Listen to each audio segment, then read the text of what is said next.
Ladies and gentlemen, Shark finally gave us some new information regarding the multiplayer and everything that has been changed from the Black Ops 6 beta to the official Black Ops 6 launch on October 25th. Earlier today they released a new blog titled Call of Duty Black Ops 6 Multiplayer The Road to Launch. They start off the blog by talking about the maps. As you guys know, this has been a hot topic in Black Ops 6. As confirmed earlier by Shark themselves, all the maps in Black Ops 6 multiplayer will be small to medium sized maps, with the majority of them being medium sized, something similar to Raid or Summit. And like I said, this has been a hot topic. It has divided the COD community in half. Some players want the large maps back, while the other are happy with the medium to small sized maps. And if you ask me, I'm gonna tell you guys I'm very happy with the medium to small sized maps. As you guys know, if you've been watching this channel for some time now, you know that I'm a fan of the medium to small sized maps. I do not like the large maps just because of the way the game has been played ever since Modern Warfare 2019. It has been super campy, especially on large maps. You run around for a couple of minutes trying to look for somebody, you don't find anybody, only for somebody to kill you from the back because he was camping, and this is why I do not like large maps. And in this blog, Shark did double down saying that having the small to medium sized maps is the right move. Alongside that, they did also give us the TAC map for the remaining 8 maps that we did not play in the beta. These are the TAC maps, these are the sizes of each of the maps that we have not seen yet in the beta. What do you guys think about them? Make sure to tell me in the comment section down below. Following the maps, they go on to talk about spawns, and as you guys know, if you played the Black Ops 6 beta, the spawns were all over the place, absolutely crazy, especially on the map Babylon. If you guys seen those clips, were absolutely crazy. Players were spawning on top of each other, players were spawn trapping others, simply were not allowing them to get out of their spawns. It was absolutely crazy. But on the blog, Shark did confirm that they've taken all of these data from both weekends of the beta and it has been improved on all maps, and they say that they will continue to gather more data as the new maps release alongside the maps that we played in the beta, and they will improve them throughout the game's life cycle. And they did also mention the fact that the spawns should be fixed come launch October 25th. Again, we'll have to wait and see, especially the new maps, but they did promise that they have fixed the spawns and they will continue to fix them in case any spawn issues arise in the future of Black Ops 6. Next up, we move on to the performance, and they say the beta was immensely helpful in identifying and resolving some performance related issues. We also identified several areas that were impacting in-game performances, for example the general script errors, and also addressing issues related to our in-game user interface, as well as overall improvements and fixes to our asset streaming. They go on to say that they've also been able to chase down some source of in-game hitching and deploy major fixes since the close of the beta, and they will continue working with experts across all disciplines to improve overall performance for launch and into the live seasons. And of course, this is definitely much needed fixes. I mean, you do not be playing the game and then you create a class might not be working, or some of the other UI features not working, or maybe you're in game and it breaks. Of course, these game breaking issues needs to be fixed, needs to be ironed out, and that's what they're doing. When you're playing the game, you want to have a seamless experience, get into the UIs, get into game modes that you want to do, create new loadouts and all of that without any issues. To be honest with you guys, when I was playing the game, I didn't experience any issues, whether it was the in-game issues or even user interface issues. Like I said, I didn't really face any major issues when I was playing both weekends of the beta, but just because I didn't experience any issues playing the game, that does not mean others were not experiencing those issues. So yeah, like I said, they've been working to iron out all these issues, and that is always awesome news. Moving on from the performance, next up we have the weapons, and they specifically talk about the headshot damage and the bullet penetration. First of all, for the headshot damage, they say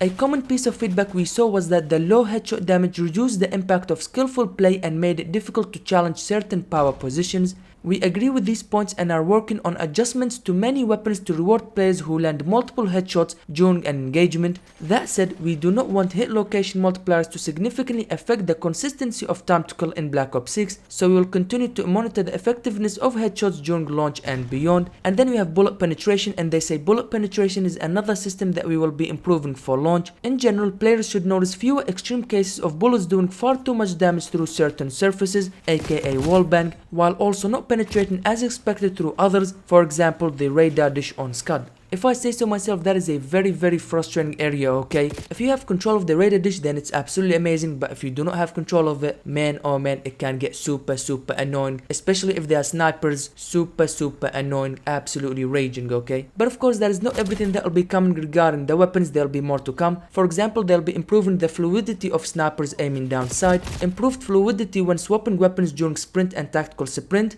reduction of weapon motion during crouch transitions, and finally a small lift to shotgun guns and targeted adjustments across all weapons to keep SMGs from overperforming relative to other classes. Following that, we also began improvements to the movement. As you guys know, Omni movement feature absolutely amazing in my opinion. I enjoyed every second of Omni movement. I was doing some amazing movements that I've never done before. So in my opinion, the Omni movement feature is definitely a W feature that was added in Black Ops 6. I absolutely love it. But in the blog they say movement updates, continued improvements to animation fluidity and fidelity throughout. We identified several areas for improvement to our third person animation fidelity across slide, dive, jump and supine prone. Our goal is that what you see in first person is representative of what others see in third person in order to maintain immersion and predictability. Adjustments to slide for improved predictability and fluidity. During weekend 2 of the beta, we increased the time before you could enter supine during a slide. After further assessment based on your feedback, we reduced that time to find a nice middle ground between where we were in beta weekend 1 and weekend 2. They've also reduced the minimum time to slide after sprinting to prevent accidental crouching when intending to slide, also known as a dead slide. And finally, a slight reduction to maximum slide duration. And in the blog, this is everything we know about the movement updates. I'm pretty sure there'll be plenty more to come the launch of Black Ops 6. But following the movement, we have a few more fixes that they've done. First of all, we have the winner's circle. As you guys know, I absolutely hate this. It just takes too much time to go from ending of the game to the menus, and that is super frustrating. But what they've done is they've shortened overall duration of winner's circle. That is awesome. Completely removing it would be even better. To reduce emote spam, players in the winner's circle will now only be able to activate one emote. If you guys played the Black Ops 6 beta, everybody was spamming emotes one after the other, was absolutely crazy. But now at launch, every player will only be able to activate one emote. That is definitely good. They've also simplified the emote menu to make it easier to activate emotes in the winner's circle and in game. And finally, we have improvements to fidelity and lighting. Then we have kill counter. They finally added the kill counter in a single life, which means when you get kills, now you know how many kills you are getting. I talked about this in one of the games when I was playing the beta, so that is definitely good. They'll be finally adding it at launch. It should have been there in the beta, but that's fine. As long as it is there at launch, we will definitely take it. Next up, we have the camera motion. They say we're reducing overall camera motion on sprint, tactical sprint and slide. Okay, that is definitely good.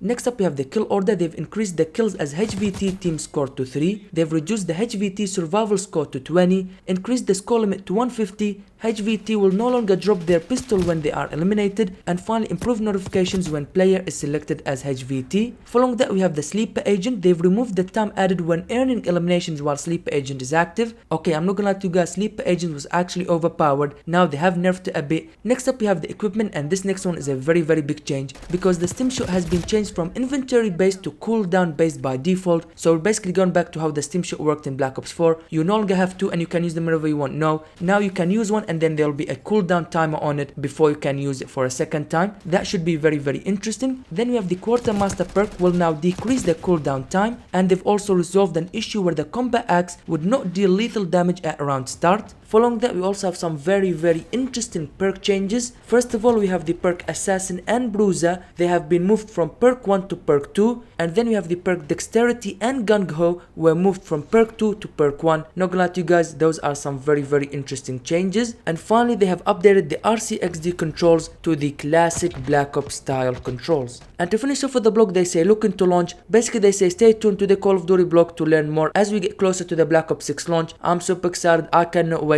I really enjoyed my time playing both weekends of the Black Ops 6 beta. I am very excited. Cannot wait for launch. We are just about a month away from the official release of Black Ops 6, October 25th. Like I said, very excited. The game looks promising. With all that being said, make sure to click the video on the screen right now to learn how to unlock a new secret camo in Warzone. Thank you guys for watching this video.